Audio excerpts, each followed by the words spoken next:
Shalom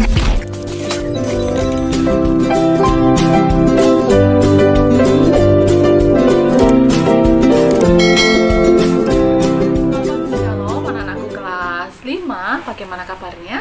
Tentunya anak-anak tetap semangat. Nah, untuk pembelajaran kita pada pagi hari ini, kelas 5 sudah masuk di materi 3, yaitu Allah mengasihi dunia. Yuk mari kita mau belajar. Bagaimanakah perasaanmu jika mendapat kasih sayang dari orang tua? Ya, tentunya sangat senang dan bahagia. Walau sekian kali kalian tidak patuh pada orang tua, namun kasih sayang kepada anaknya tidak pernah berubah. Jadi orang tua itu kasih sayangnya sepanjang jalan. Walaupun apa, anak itu kadang-kadang nggak patuh, ngeyelan gitu ya, tapi orang tua tetap mengasihi anaknya. Nah, begitupun kasih Allah kepada manusia yang sudah berdosa. Allah setia dalam kasih-Nya. Manusia sebagai ciptaan yang paling sempurna telah jatuh dalam dosa. Hal ini menjadikan hubungannya dengan Allah menjadi rusak atau menjadi putus. Jika hubungan dengan Allah putus, maka manusia tidak bisa hidup bersama Allah di surga.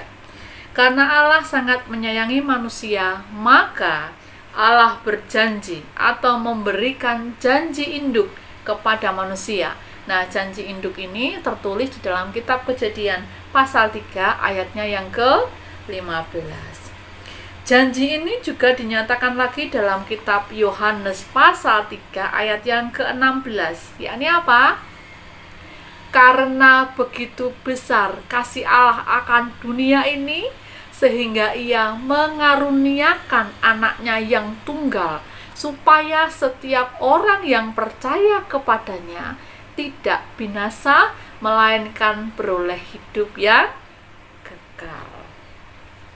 Hal ini mengingatkan kepada manusia betapa kasih Allah kepada manusia yang sudah memberontak pada Allah dan berbuat dosa. Jadi walaupun manusia ini sudah memberontak terhadap Allah, melawan kepada Allah, tetapi Allah tetap mengasihi manusia. Allah memberikan janji induk, yakni apa? Bahwa Tuhan Allah berjanji akan memberikan seorang juru selamat yang nantinya akan membebaskan manusia dari hukuman dosa di dalam diri Tuhan Yesus Kristus. Oke.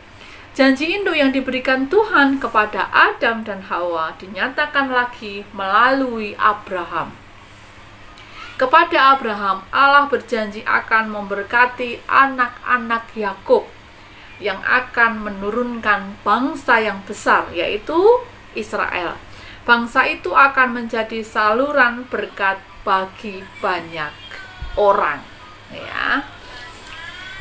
Dosa yang diperbuat manusia menimbulkan penderitaan hidupnya. Para nabi yang diberi tugas untuk menyatakan janjinya atau janji Allah adalah yang pertama itu Nabi Yesaya. Dalam kitab Yesaya pasal 7 ayat yang ke-14 dinubuatkan bahwa seorang anak laki-laki akan lahir dan akan menjadi raja selama-lamanya.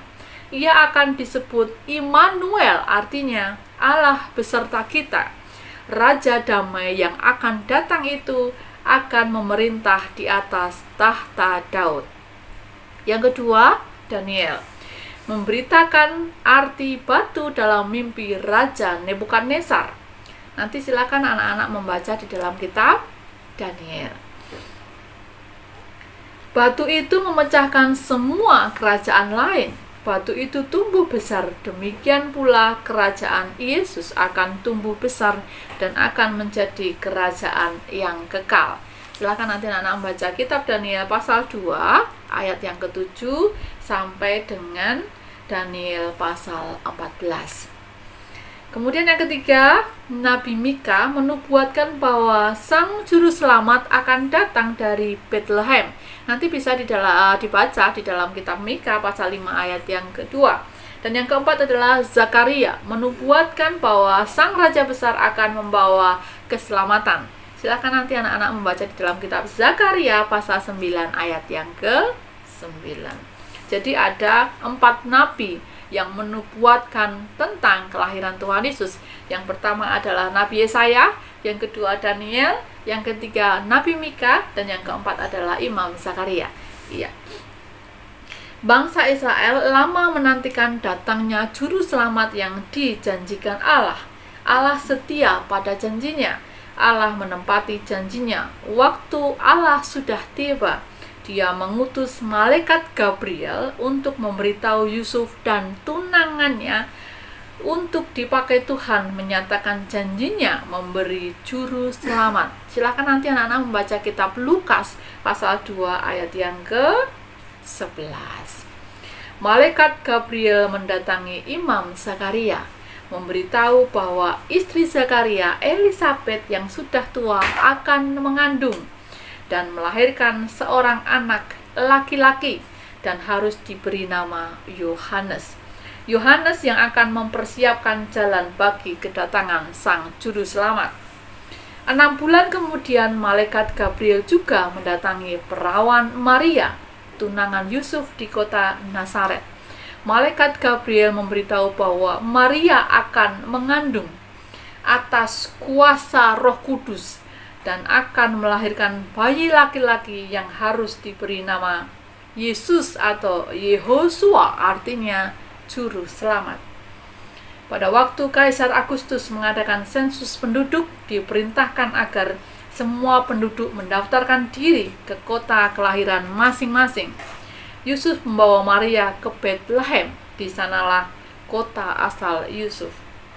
Karena tidak mendapat penginapan, Yusuf dan Maria bermalam di kandang domba, lalu melahirkan di sana. Seorang bayi laki-laki dibungkus kain lampin dan dibaringkan di palungan. Para gembala datang untuk menyembahnya atas petunjuk malaikat. Oke.